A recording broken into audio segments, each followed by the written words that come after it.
자, 한 주간 동안 우리 성도님들 잘 지내셨습니까? 오늘은 이제 부활에 대해서 말씀을 드리겠습니다. 이 부활은 역사의 끝에 예수님께서 재림하실 때 일어날 사건입니다. 그래서 우리 기독교인들에게는 이 부활이 아주 중요합니다. 우리는 부활을 믿죠. 예수님이 십자가에서 죽으시고 3일 만에 부활하셨습니다. 이 예수님의 부활은 이 역사의 끝에 일어날 사건이 역사 가운데 미리 일어난 사건이에요. 미리 일어난 사건. 이래서 이것을 종말의 선취라고 부릅니다. 예수님은 제자들과 함께 있을 때 자신의 죽음과 부활을 예언하셨어요. 예수님이 제자들에게 너희는 나를 누구라 하느냐라고 질문을 하셨습니다. 그러니까 이제 그때 베드로가 주는 그리스도시요 살아계신 하나님의 아들이십니다 하고 고백을 했죠. 이렇게 베드로의 신앙 고백을 들으신 후에 예수님께서 이제 메시아가 해야 할 일에 대해서 말씀을 하시는 거예요.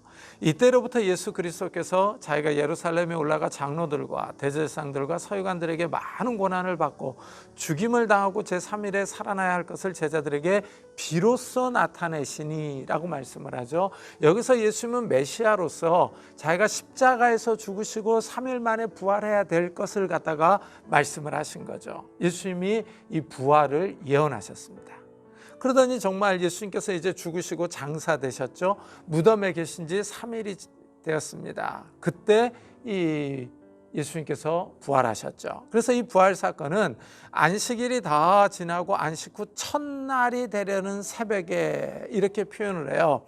안식 후 첫날이 되려는 새벽에는 그 주간의 첫날 동틀 무렵이라는 의미를 갖고 있어요. 그러니까 한 주간이 시작되는 첫날, 이때 예수님께서 다시 살아나신 거예요. 그러니까 예수님은 이 주일에 일요일에 부활을 하셨죠. 이 안식일은 한 주간의 마지막 날에 7일 주간이 있지 않습니까? 이 마지막 날이 안식일이거든요. 근데 이 주일은 첫날이에요. 첫날. 그래서 이 주일이 첫날이기 때문에 이 기독교는 이 첫날에 예배를 드리는 거예요. 왜냐하면 예수님께서 이때 부활하셨거든요. 그래서 이 주일이 새 창조의 날이죠. 새 생명의 날입니다. 이래서 이 기독교는 주일날 예배를 드려요. 안식일날 드리지 않는 이유가 여기 있습니다. 이 주일에 이 막달라 마리아, 야고보의 어머니 마리아, 살로메가 예수님께 향품을 바르기 위해 갑니다. 이 여인들이 예수님께서 죽으실 때도 십자가에 가장 가까이 있더니 이제 이들이 또 부활을 목격하는 증인이 되는 거예요.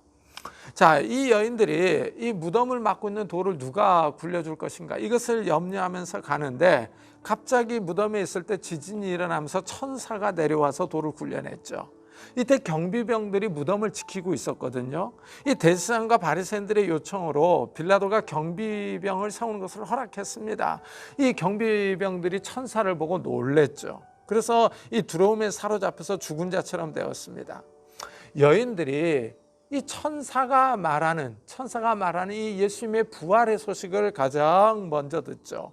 그가 여기 계시지 않고 그가 말씀하시던 대로 살아나셨느니라. 와서 그가 누우셨던 곳을 보라. 그러죠. 이 천사가 세 가지를 얘기를 합니다. 첫째, 예수님은 무덤에 계시지 않습니다. 둘째, 예수님이 말씀하셨던 대로 다시 살아나셨어요. 예언의 성취죠. 그러면서 셋째, 빈 무덤을 보라고 합니다. 이렇게 천사는 부활을 선언해요. 예언이 성취됐다라고 말을 합니다. 자, 여기서 우리는 예수님께서 어떻게 부활을 하셨는지 이 부활의 과정이요. 이 부활의 과정을 알 수는 없습니다. 이 천사의 증언과 더불어서 빈 무덤만 있을 뿐이에요. 그러면서 다시 천사가 여인들이 해야 할 일을 말해주죠. 첫째, 이 제자들에게 가서 예수님의 부활을 전하라 그러죠. 둘째, 제자들보다 먼저 예수님께서 갈릴리로 갈 것이라고 합니다. 그래서 갈릴리에서 이 제자들이 예수님을 만날 것이라고 말을 해주죠. 자, 이렇게 여인들이 이제 예수님의 부활을 경험을 했습니다. 가장 먼저 부활의 증인이 됐죠. 이래서 여인들이 천사의 말을 듣고 무서움과 큰 기쁨에 사로잡혀서 무덤을 떠납니다. 여기서 흥미로운 게 무서움과 큰 기쁨에 사로잡혔다 그러죠. 이 두려움과 기쁨이 공존하고 있는 거예요. 그러니까 너무나도 큰 소식에 이 여인들의 감정이 혼선을 겪는 거죠. 자, 여인들이 제자들에게 달려갈 때 부활하신 예수님을 만납니다. 예수님이 그들에게 평안하냐라고 물어요. 그러니까 여인들이 예수님을 알아보고 경배합니다. 예수님이 여인들에게 내 형제들에게 갈릴리로 가라 하라. 거기서 나를 보리라 라고 말씀을 하시죠. 참 재밌죠. 예수님께서 부활하신 후에 가장 먼저 제자들을 만나기 위해서 찾아가는 것이 갈릴리예요. 갈릴리. 이 예수님이 예루살렘에서 이 핍박을 당하고 십자가에 못 박혀 죽으셨거든요. 근데 이 예수님이 부활하신 후에 가장 먼저 방문하시는 곳이 갈릴리예요. 여기 상당히 재밌습니다. 예루살렘과 갈릴리가 대조를 이루고 있는 거죠. 이 예수님은 갈릴리에서 이 초기 사역을 시작을 하셨거든요. 부활하신 후에도 이 갈릴리가 중심지가 되는 모습을 볼 수가 있어요. 이 도시와 지방이 대조를 이루고 있습니다. 여인들이 가서 제자들에게 부활의 소식을 전합니다. 그러나 제자들이 믿지를 못하죠. 그들은 예수께서 살아나셨다는 것과 마리아에게 보이셨다는 것을 듣고도 믿지 아니하니라. 이 제자들의 반응은 회의적입니다. 믿지 않습니다. 죽은 사람이 다시 살아났다는 소식은 이 사람의 이성과 지성으로는 받아들이기가 너무 어렵죠. 그러니까 누가가 사도들은 그들의 말이 허탄한 듯이 들려 믿지 아니하나 하고 보도를 합니다. 이 허탄한 듯이, 이 말은 이 말도 안 되는 터무니없는 이야기로 들렸다, 이런 의미가 담겨져 있죠. 이 막달라 마리아는 이 사실을 베드로와 예수께서 사랑하시던 제자에게 알려줍니다. 그러니까 두 제자가 이 무덤에 달려가서 빈 무덤을 보죠. 시신은 없고 시신을 쌌던 수건과 사마포가 놓여 있습니다. 사도 요한은 이들이 빈 무덤을 보고 느낀 것을 이렇게 설명을 합니다. 그들은 성경에 그가 죽은 자 가운데서 다시 살아나야 하리라 하신 말씀을 아직 알지 못하더라. 그러죠? 알지 못하더라. 자, 막달라 마리아가 다시 무덤에 돌아와서 천사들을 봅니다. 천사들이 마리아에게 왜 우느냐라고 묻죠. 이 마리아는 사람들이 주님의 시신을 어디로 옮겨가서 어디 있는지 모르기 때문이라고 말을 하죠. 이때 부활하신 주님께서 마리아에게 나타납니다. 이 말을 하고 뒤로 돌이켜 예수께서 계신 것을 보았으나 예수이신 줄을 알지 못하더라. 그러죠? 그러니까 참 이 제자들이나 막달라 마리아나 처음에 부활하신 예수님을 알지 못하더라 그러죠. 알지 못하더라. 그러니까 이 제자들과 마리아가 이 부활을 아직 경험해 보지 못한 거죠. 그래서 이 예수님을 보고도 예수님이신지를 알지를 못한 겁니다. 이 제자들과 마리아는 예수님이 죽었다고 생각을 한 거죠. 다시 살아나신 것을 상상할 수가 없었던 겁니다. 자, 이제 마태는 이 대제사장들과 바리새인들의 반응을 보도합니다. 이 경비병들 가운데 몇 사람이 이제 대제사장에 가서 일어난 일을 보도하는 거예요. 그들이 모여서 회의를 하고 대책을 마련합니다. 그들이 장로들과 함께 모여 의논하고 군인들에게 돈을 많이 주며 이르되 너희는 말하기를 그의 제자들이 밤에 와서 우리가 잘 때에 그를 도둑질하여 갔다 하라 하죠. 이 대제사장과 장로들은 천사가 나타난 것과 빈 무덤에 관한 소식을 듣고도 회개하지를 않습니다. 오히려 제자들이 시신을 훔쳐갔다고 사건을 조작해요. 하나님의 뜻을 끝까지 대적합니다. 대제사장들의 말을 들은 경비병들이 나가서 이 말을 퍼뜨립니다. 군인들이 돈을 받고 가르친 대로 하였으니 이 말이 오늘날까지 유대인 가운데 두루 퍼지니라. 유대인들 사이에서 예수님의 부활을 덮으려고 하는 그런 시도가 있습니다. 돈이 중요한 역할을 하죠. 대제사장들이 이 경비병들에게 돈을 주고 경비병들은 그 돈을 받고 부활의 사건을 뒤덮으려고 하는, 부활의 소식을 덮으려고 하는 시도를 합니다. 예수께서 부활하신 것이 아니라 제자들이 시신을 도둑질해 갔다는 겁니다. 부활을 조작하려고 하는 거죠. 아마도 경비병들의 말이 믿음 없는 자들과 믿지 않는 자들에게는 설득력이 있었을 것입니다. 경비병들이 그 무덤에 있었기 때문이죠. 마태는 이런 말이 어떻게 나왔는지를 자세하게 보도를 하고 있어요. 사건의 전모를 밝혀주는 거죠. 이 처음부터 부활을 덮으려고 하는 이 조작, 이 시도가 있었다라는 것을 말합니다. 그 다음에 이제 누가는 두 제자에 대해서 언급을 해요. 이 두 제자가 예루살렘에서 엠마오로 가고 있었죠. 이 두 제자가 예수님에 대해서 일어난 사건들을 갖다가 서로 이야기를 하고 있을 때 예수님께서 그들에게 나타나셔서 동행을 합니다. 그렇지만 그들은 예수님인 줄을 알지를 못했죠. 그들의 눈이 가려져서 그인 줄 알아보지 못하거늘 그럽니다. 이들은 예수님을 보고도 예수님을 알아보지 못했어요. 이들이 예수님과 자연스럽게 대화를 한 것을 보면은 예수님께서 평범한 사람의 모습으로 나타난 겁니다. 예수님께서 이들에게 무슨 이야기를 하고 있었는지를 물어봐요. 그러니까 두 사람이 예수님을 의아하게 생각하죠. 예루살렘에 머물면서 예루살렘에서 일어난 일을 혼자만 모르고 있기 때문입니다. 그래서 글로바라고 하는 제자가 예루살렘에서 일어난 일들을 설명을 해주죠. 나사렛 예수의 일이니 그는 하나님과 모든 백성 앞에서 말과 일에 능하신 선지자이거늘 우리 대제사장들과 관리들이 사형 판결에 넘겨주어 십자가에 못 박았느니라. 우리는 이 사람이 이스라엘을 속량할 자라고 말하노라.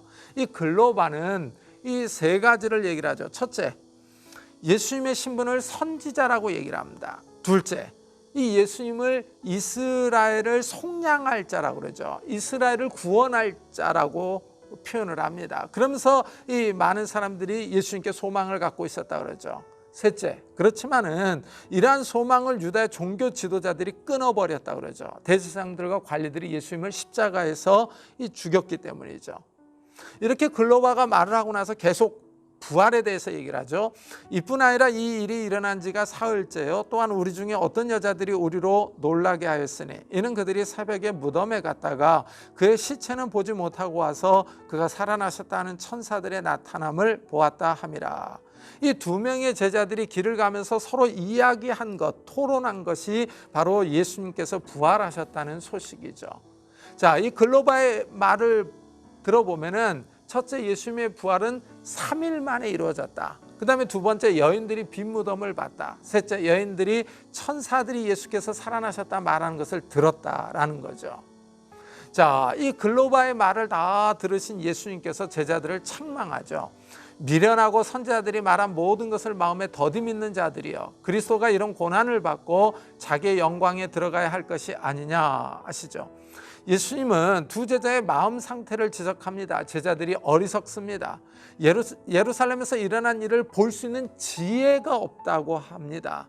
지혜가 없을 뿐만 아니라 믿음도 부족합니다. 선지자들이 말한 예언을 더디 믿기 때문이죠. 천천히 더디 믿기 때문입니다. 그러니까 마음으로 예수 예언의 말씀을 믿는 것이 너무 늦다고 지적을 하죠. 그러면서 예수님은 예루살렘에서 일어난 일은 그리스도, 이 메시아에게 일어나야 할 일이라고 설명을 합니다. 그리스도가 이런 고난을 받고 자기의 영광에 들어가야 할 것이 아니냐.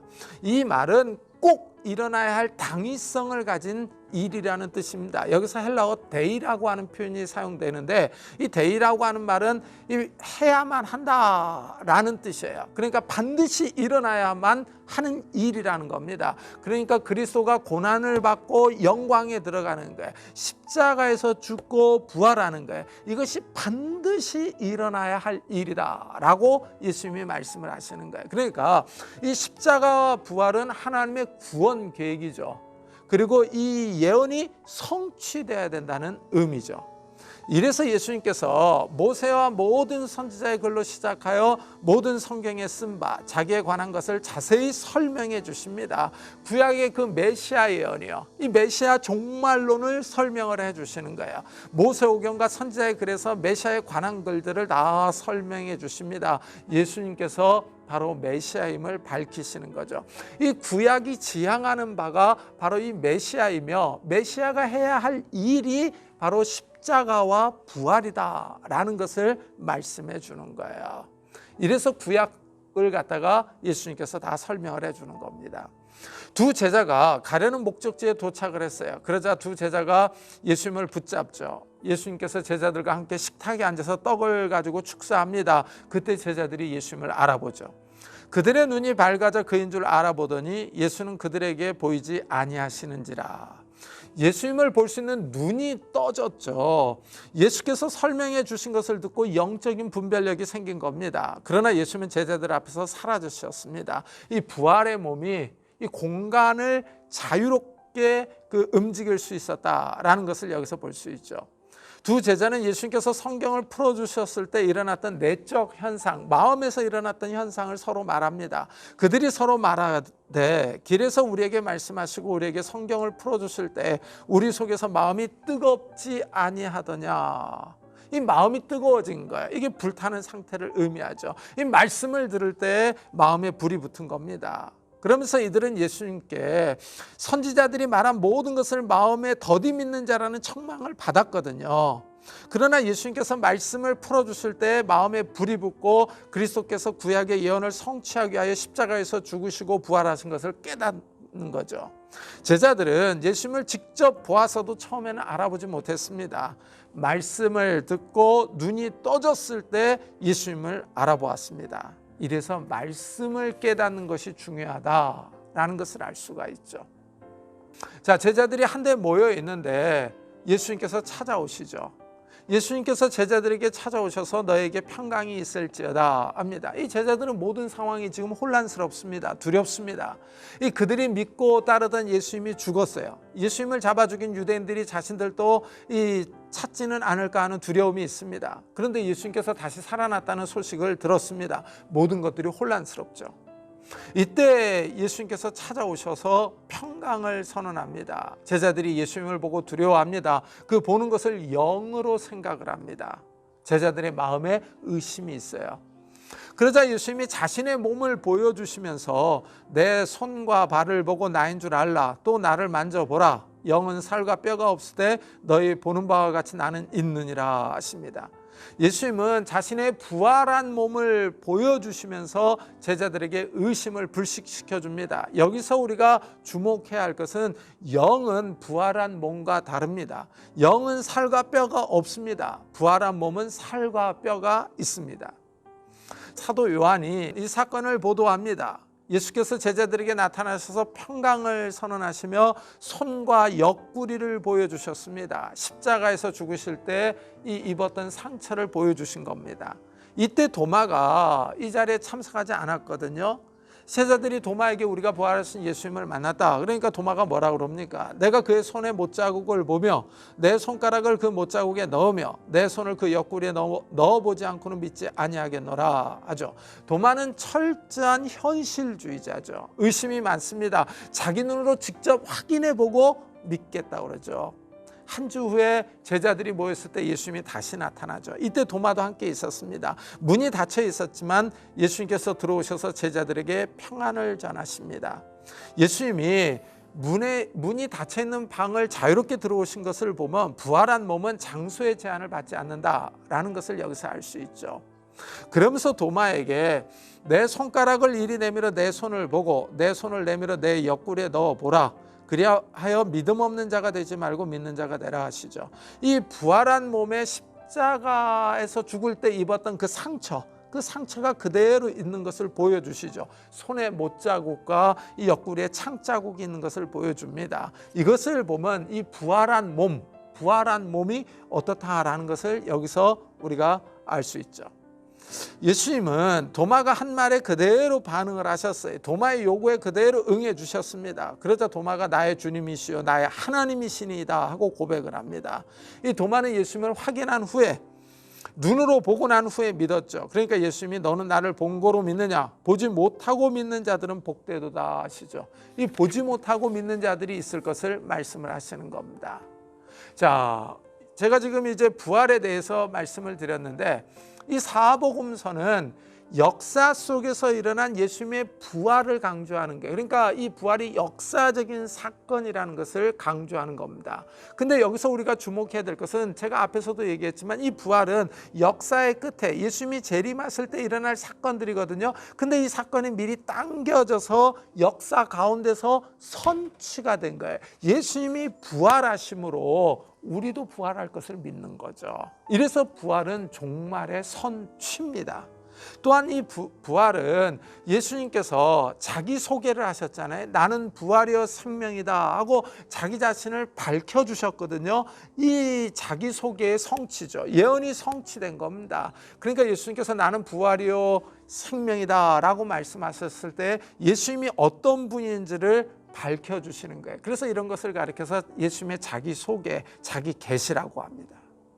자, 여인들과 제자들이 예수님을 보았습니다. 그러나 문제가 뭡니까? 이들이 이제 부활의 소식을 전하고 나서 다 죽었죠. 다 죽었습니다. 이 소식들이 우리들에게, 2000년이 지난 우리들에게 전해 내려오는 거예요. 자, 이것을 한번 잘 생각을 해보세요. 예수님의 부활을 직접 봤던 여인들과 제자들은 다 죽었습니다. 그리고 그것을 갖다가 글로 써놨죠. 글로 써놨는데 그 글이 오늘날까지 우리들에게 내려온 겁니다. 자, 그렇다면 우리들에게는 이 예수님의 부활 사건이에요. 이 부활 사건이 갖는 의미가 뭐냐 하는 거예요. 예수님의 부활을 직접 본 증인들은 다 죽고 사라졌습니다. 우리에게 남아있는 거라고는 이제 이 성경이죠. 성경.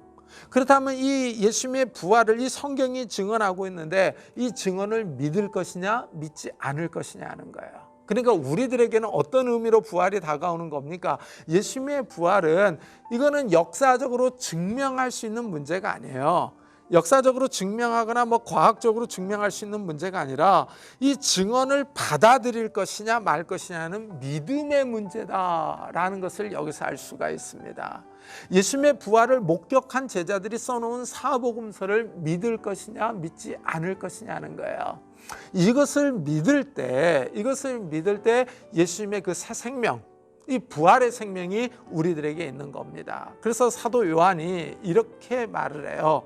오직 이것을 기록하면 너희로 예수께서 하나님의 아들 그리스도이심을 믿게 하려 하며 또 너희로 믿고 그 이름을 힘입어 생명을 얻게 하려 함이니라. 예수님의 부활을 믿는 사람들은 생명을 얻는 겁니다. 영원한 생명을 얻습니다. 그러면서 예수님의 그 부활을 믿는 사람들은 이 마지막 날에 예수님께서 재림하실 때 부활한 몸으로 영원히 살 것을 믿는 거죠. 성도들은 예수님의 재림 때 부활할 것을 믿습니다. 이 부활은 역사의 끝에 일어날 사건이에요. 이래서 예수님의 부활은 종말에 일어날 성도들의 부활 사건을 미리 보여줍니다. 이래서 종말 사건의 얘기라고 부르기도 합니다. 요즘 시대가 어수선합니다. 이 부활의 소망을 갖고 깨어있는 성도님들이 되시기를 축복합니다.